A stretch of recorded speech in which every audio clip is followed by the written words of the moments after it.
자, 손괴죄에서 빠진 판례를 좀 보도록 합니다. 자, 1번 판례인데 피고인이 평소 주차하던 공간이 있었는데 그 공간에 누군가가 주차를 한 것입니다. 그래서 이 사람이 기분이 나쁘니까 그 차량에 콘크리트 구조물을 갖다 놓았고 뒤에다가는 굴삭기를 바짝 붙여 놓았다는 거죠. 그래서 이 가배 차량이 17시간 동안 차량을 운행할 수 없게 되었던 사건입니다. 차량이 운행할 수 없게 되었다. 여기를 동그라미 칠게요. 이것도 손괴가 될 수 있을까의 문제인데 판례가 손괴가 된다는 겁니다. 그 판례 알아두시고 시험에 출제가 최신 판례이긴 한데 출제가 나오자마자 출제가 되었던 중요한 판례입니다. 자, 그 밑에 판례도 최신 판례입니다. 자, 이것도 체크를 해두시고 이 꺽쇠 1번이 2023년도 일반경찰 1차 시험에 나왔죠. 별표를 하나 해두세요. 여기 보시면 2022년도 11월달 30일 날 나온 판례죠. 최신 판례입니다. 자, 이 꺽쇠 1번이 좀 이해가 좀 어려울 거예요. 꺽쇠 1번을 바로 보지 마시고 꺽쇠 2번부터 먼저 보고 난 다음에 1번을 보도록 합니다. 자, 피고인이 타인 토지에 이 권한 없이, 즉 권한이 없다는 말은 뭐 지상권이나 지역권이나 전세권을 설정하지 않고서 지 멋대로 건물을 지었다는 겁니다. 건물을 신축했다. 자, 이 건물을 신축한 부분이 이 타인 토지에 대한 손괴가 될 수 있을까의 문제입니다. 손괴될 수 있습니까? 판례는 손괴가 되지 않는다 그랬습니다. 왜 손괴가 안 될까요? 타인 토지가 손괴가 되려면 포크레인이 와서 땅을 파헤치거나 구덩이를 파거나 그랬다면 이 토지의 본래의 용도를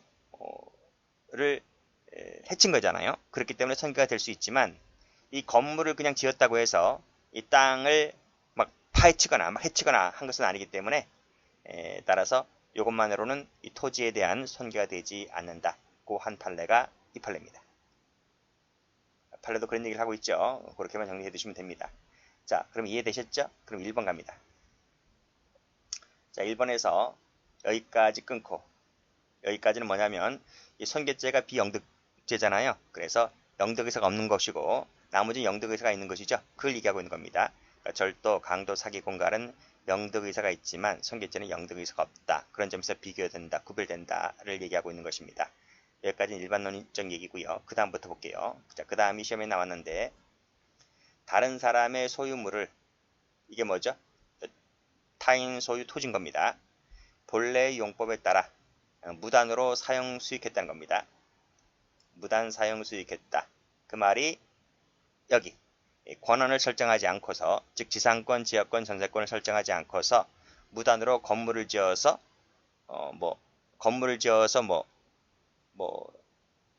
어떤 이익을 누렸겠죠.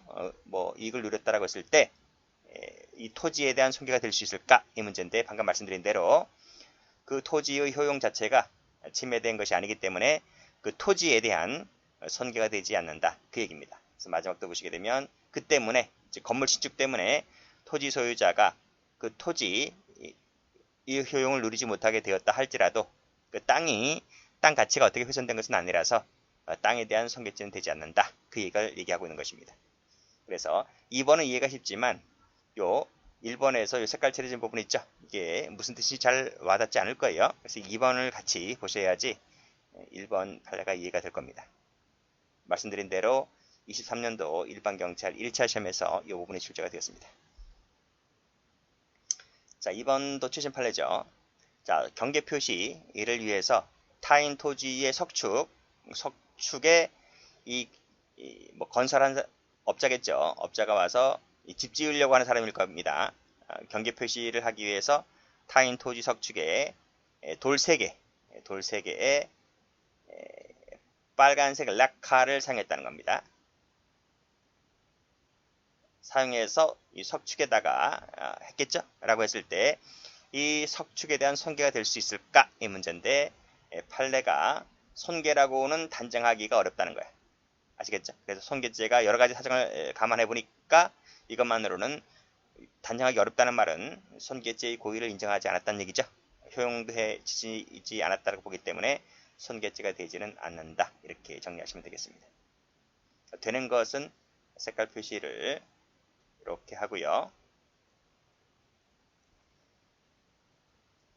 안 되는 것은 이렇게 무단 사용 수익, 건물 신축, 빨간색 레카인데 레카가 되는 판례가 있었습니다. 우리 전 시간에 설명한 부분에서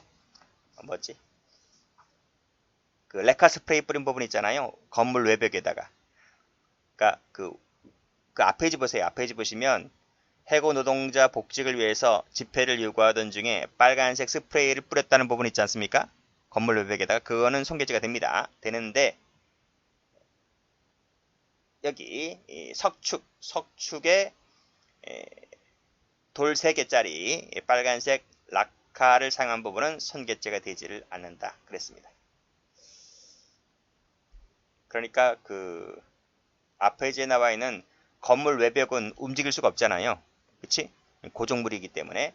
그런데 돌 3개짜리는 뭐 분리가 가능하기 때문에 그래서 우리 판례가 그런 점을 감안해서 요것은 뭐다? 돌 3개짜리는 분리할 수 있다. 분리 가능하기 때문에 따라서 손괴라고 보지를 않았다. 이렇게 정리하시면 되겠습니다. 자, 위법성 파트에서요. 요 조합원 동의서 사건 한번 보도록 할게요. 자, 중요한 판례는 아니고 기출된 적도 없습니다. 근데 뭐 판례가 있기 때문에 한번 보도록 합니다. 자, 사실관계부터 볼까요? 자, 을등은 반포주공 2단지 주택재건축 정비조합 조합원으로 가입하였다. 제가 이것이 어딘지 찾아봤습니다. 반포주공 2단지가 어딘지 찾아봤는데 그 강남 고속버스 터미널 있잖아요. 그 옆에 반포 레미안 퍼스티지 거기입니다. 이 아파트가 지금은 이 아파트가 2009년도에 완공됐어요. 2009년도에 완공이 됐는데 보니까 판례는 2007년도 판례입니다. 그리고 이 사건이 발생한 그 날짜는 이 판례 2년 전 정도로 돌아가면 한 2005년도에 분쟁이 발생했고 완공된 것은 2009년도고 지금 시가가 얼마죠? 반포 레미안 퍼스티지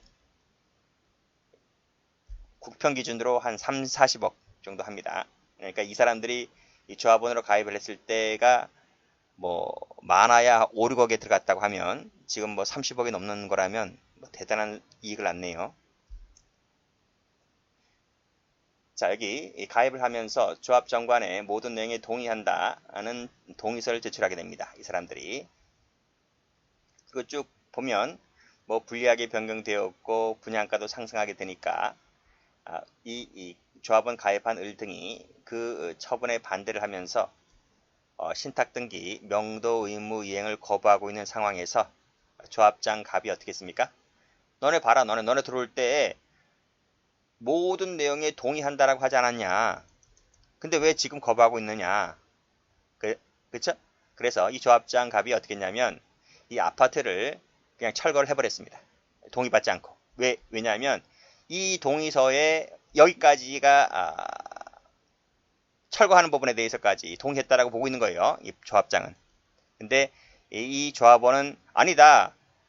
우리는 거기까지는 동의한 게 아니다. 라는 거죠. 그래서 이제 대법원까지 올라온 사건인데 판례가 뭐라 그러냐면 철거할 때는 동의받아서 하라는 겁니다. 즉 법적 절차를 밟아서 법적 절차를 밟는다는 얘기는 이 부분에 대해서까지 조합원들의 동의서를 받아서 해라. 근데 동의받지 않았지? 그러니까 손괴죄를 인정하겠다. 이렇게 보았단 판례입니다. 뭐 중요한 판례는 아닙니다. 여기 동의서를 제출하는 부분 나와 있죠. 이 부분은 이 법적 절차에 의하지 아니한 채 자력으로 이 건축물 철거하는 데에서까지 철거해야 하는 부분에 대해서까지 승낙으로 볼 수는 없는 것이다. 그렇죠? 그래서 위법성이 조각되지는 않는다. 손괴죄를 인정했던 사건입니다. 그렇게 정리하시고 자, 됐습니다.